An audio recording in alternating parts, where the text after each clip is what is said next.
And I think there's a distinction we have to make between what we see on this side of eternity versus the capital C church that we will see in eternity. It's not necessarily the goal that we would look like that here on earth. And let me explain. In heaven, there will be no marriage. If you think about it, we wouldn't even need that. So as this B-roll is running in the background, I did want to clarify that I'll be talking about two aspects of hating on the Korean church here. So one aspect is the Korean ethnic church versus a more multicultural, diverse church. So that's talking about the ethnic, homogeneous aspect of the Korean church. And then the second aspect is the Korean first-gen Korean ministry churches versus the Korean second-gen, quote-unquote, English ministry churches. And so even though I touch on these two aspects, my conclusion ultimately is the same, or the quote unquote solution in my head for why I stopped hating on the Korean church is ultimately the same. So wanted to clarify that. And without further ado, today was a long day. That's why I'm just like bumming out.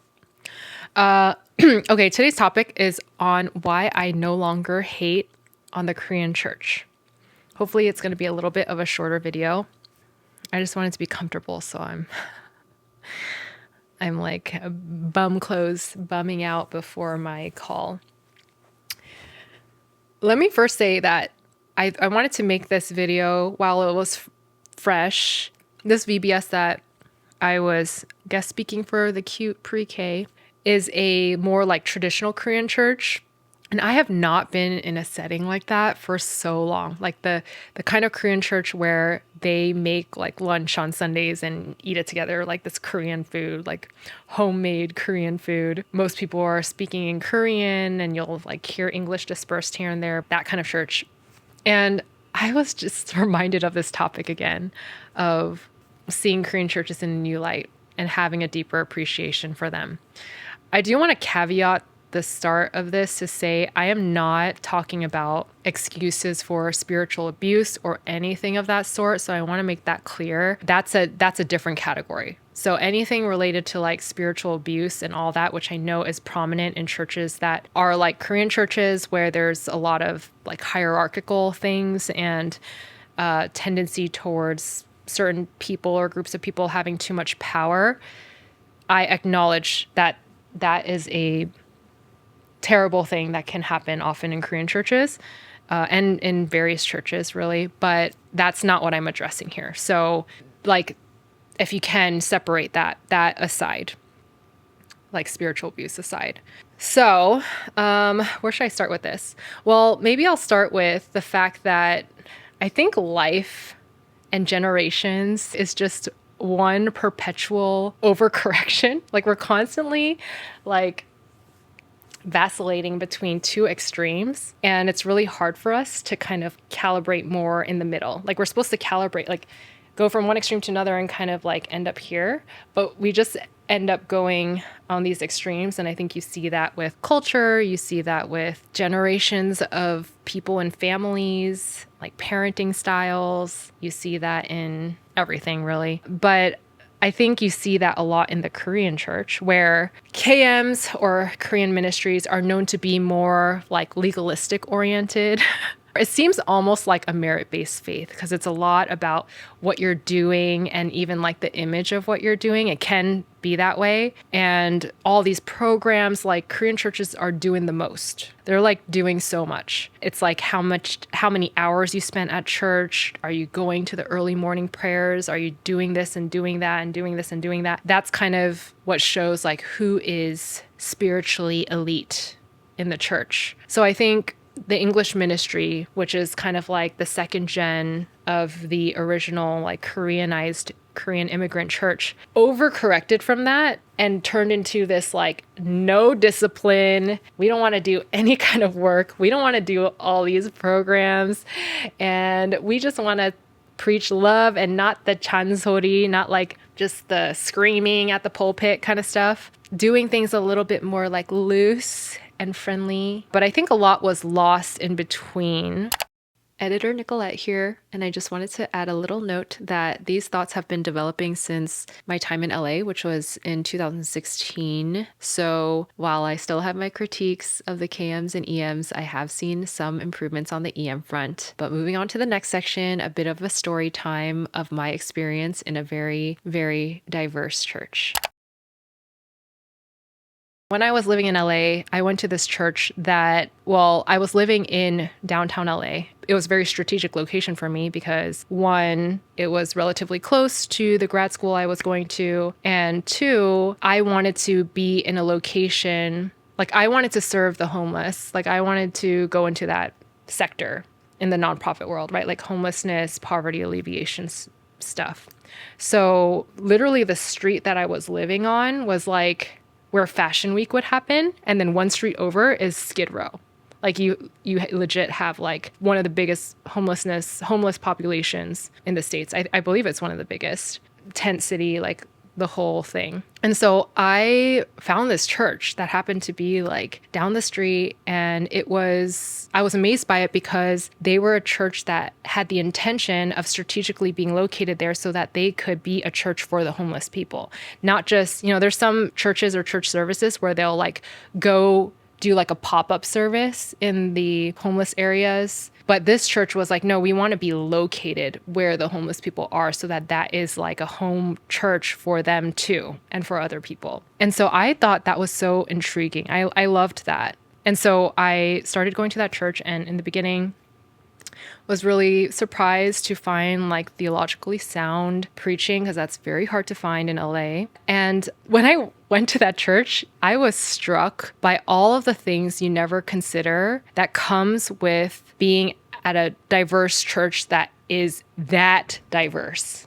I don't even know how to begin explaining it, but I was helping out with the communion team and basically facilitating like the setup of communion every week. They do communion every week, which I thought was really intentional and wise because you had all sorts of people coming in, right? You have homeless people, you have drug addicts, you have ex-drug addicts, you have professors, grad students, people from the suburbs, you have like paraplegics, like you have the whole gamut of people coming in. So you don't know who's coming in one week or not the next, or who's even going to be alive one week or the next. Like that intentionality and having communion available every week because you just don't know what's going to happen. I really appreciated that. But anyways, so there's the logistics of having to have that set up every week, which I was involved in. We were a small team. One of the guys, he was like the most loyal on the team. I love him so much.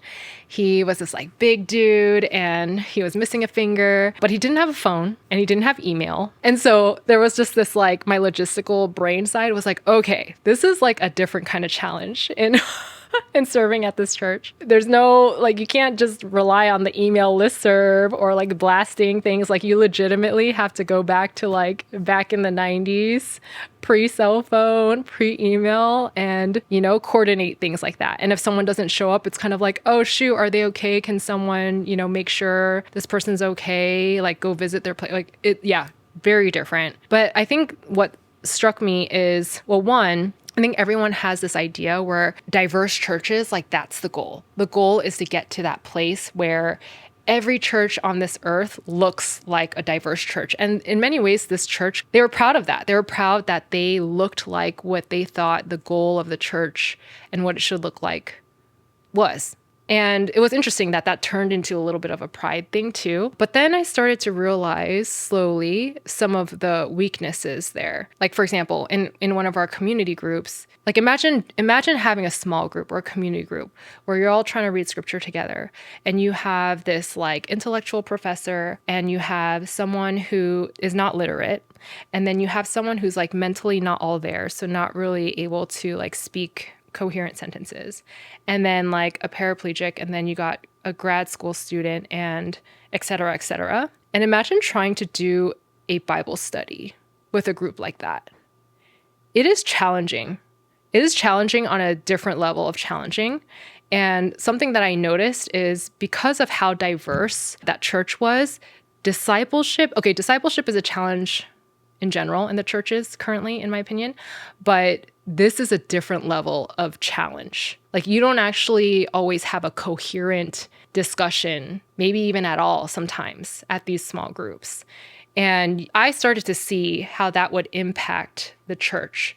And eventually the church got to a place where, in my opinion, I had long left the church, but from what I had seen and things developing, I would have considered it no longer theologically sound. And that's not a surprise, because how do you keep sound theology when you can't keep everyone on the same page with that, like your core group even? So then I started to realize, okay, there is an advantage to having certain homogeneous groups. Like in the same way where in education, it's helpful to have kids split up by grades. It's helpful to have special education classes. It's helpful to have special classes meant for those who are deaf or those who are blind. It's helpful to have certain buildings that are more than just accessible for those who are disabled, but actually like meant for them, right? There's places that can more intentionally serve certain groups that are more effective because they're solely focusing on that like target group, for lack of better words. And I think that made me realize that we have to have a greater appreciation for the concept of the unity and diversity that God, not only himself, demonstrates through the triune God, right? There is a natural unity and diversity within the Trinity because there's three in one. It's one being, but there's distinctions. There's three distinct persons. That is like shown through everything, including the one body and many members, or the many churches that make up the capital C church. And I think there's a distinction we have to make between what we see on this side of eternity versus the capital C church that we will see in eternity.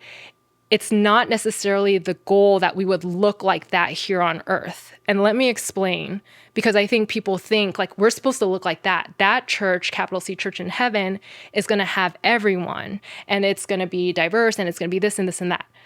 I don't think the goal is to necessarily get to that place, but it's for each of our different churches that are part of the body to reflect that upcoming capital C church. And the reason why I say that is because taking the example of people, okay, people and families. In heaven, there will be no marriage. I think that blows people's mind because they're like, how could there be no marriage? And like, I wouldn't want you to not be my husband in heaven and like blah, blah, blah, right? But if you think about it, we wouldn't even need that. Why? Because when we're in heaven, we're going to love perfectly. Feel free to pause if you'd like to read some additional footnotes on why marriage won't be needed in heaven.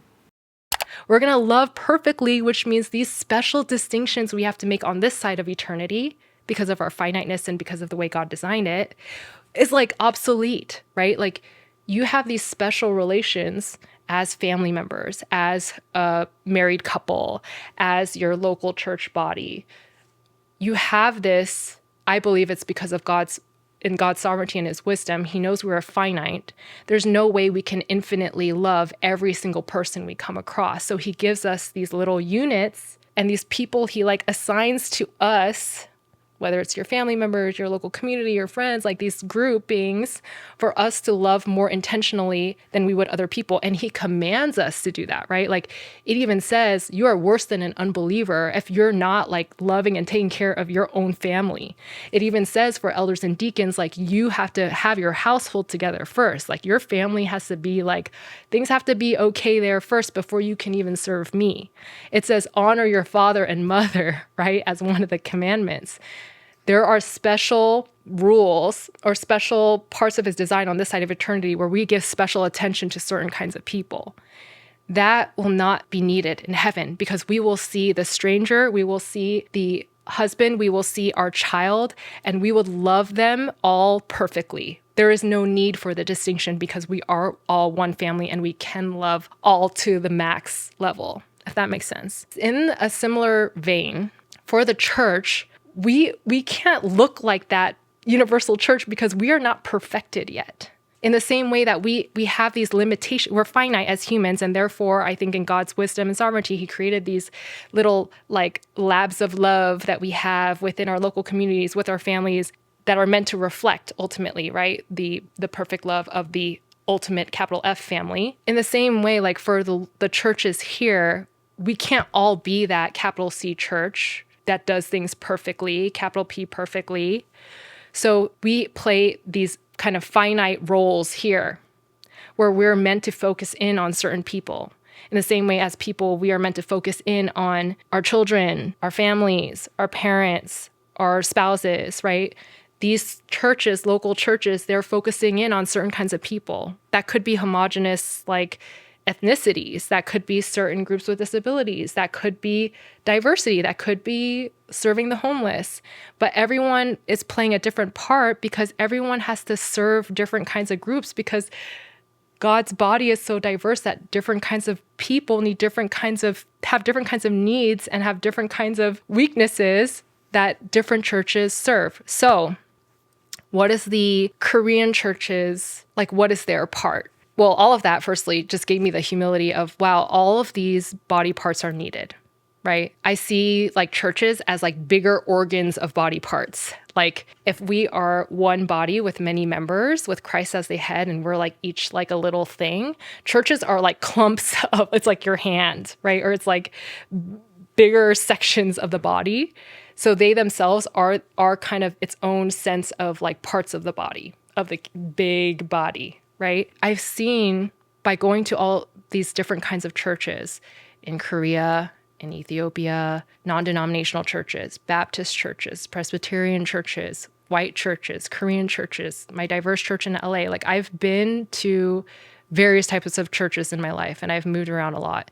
Like I've just seen that there is no perfect church, truly, and that one church has a certain strength that none of these churches have, and another church has a certain strength that only some of them have. And it's like we all need each other, because no one church can be arrogant enough to say that they can reflect the fullness of God, just as it is that no single person can reflect God in this fullness of his image. Everyone is reflecting little specks of him.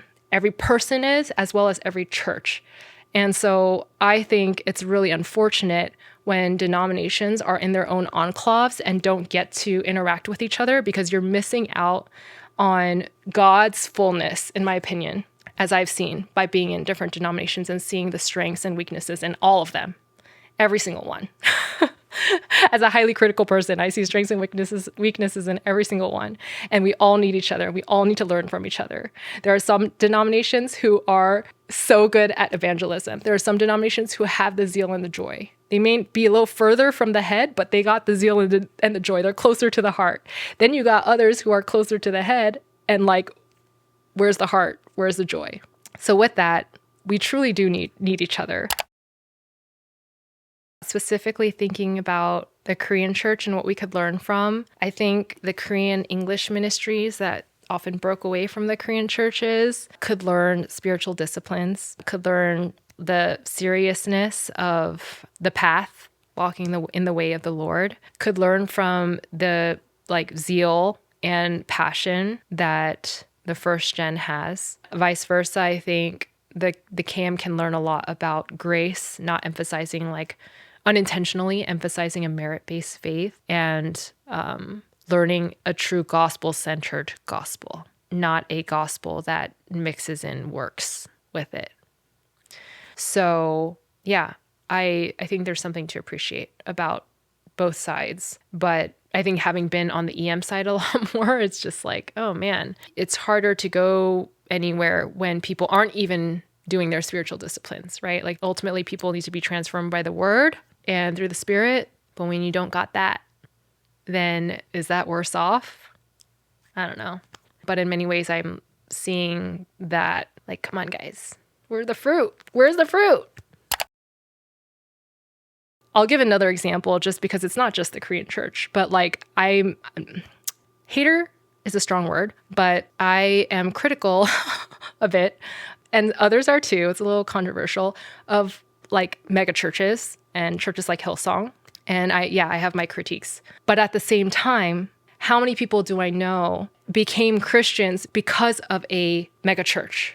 Like many people that I know who became Christians, it was through a megachurch. On the flip side, it's like if my denomination was the only denomination that existed, I don't know if there'd be any new Christians. And I'm totally joking. I'm half joking. But you know, like we need each other, right? These people, they come in through these mega churches and maybe the theology is not great and it's a little bit more like entertainment than it is like sound theology. But then they come in and then they want to learn deeper, the Spirit's working in them. They're like, wait a second, there's some things that don't align with what I'm seeing in scripture. And then they want to enter into a church that is more doctrinally sound. And then they enter into these different denominations. Like, even in that, like, every church is playing their part. Every church needs to play their part. Can things be improved? Should we always be trying to be sanctified as churches? Yes. Should we lovingly correct churches?